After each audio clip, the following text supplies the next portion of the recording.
guys, I have flower for my daughter and my son.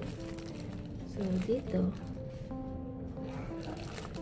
may natanggap akong gift sa aking mga baby loves. At alam nyo ba guys, ang pasimuno ng birthday na to, bata ko may handa is dahil sa aking anak na si Aryan.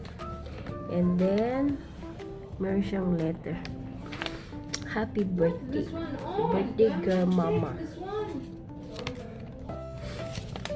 So nabasa ko na siya guys. Nakakatuwa kasi pati age mo, alam ng anak mo, hindi mo madadaya yung kung ilang taong ka na. So yan, thank you my baby loves. And ewan ko kung saan to galing tong singsing, pero sabi niya meron daw nagbigay sa kanya ng singsing, hindi daw kasya sa kanya, kaya bibigay niya lang daw niya sa akin.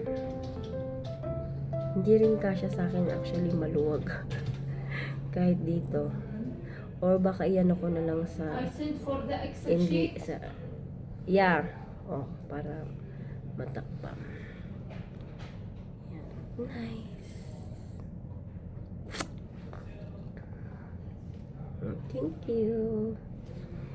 Thank you my baby loves, at sa lahat ng mga kasabwat niya sa birthday, sa pag-surprise. Syempre hindi naman magagawa ni Aryan lahat yan ako hindi dahil sa inyo. Maraming salamat. And thank you. My birthday is so amazing. I love you all. So syempre hindi rin magpapatalo ang aking baby boy. Meron siyang binigay din na letter. Actually this one last week pa niya to binigay sa akin. Yan yung kanyang letter. So, hi mama, happy birthday and I love you and sorry for being crazy me and for not listening to you. I will listen to you and I will be kind to you. So, yan. Diba kahit ganyan lang, kasimple lang, pero alam mo yung galing sa puso nila.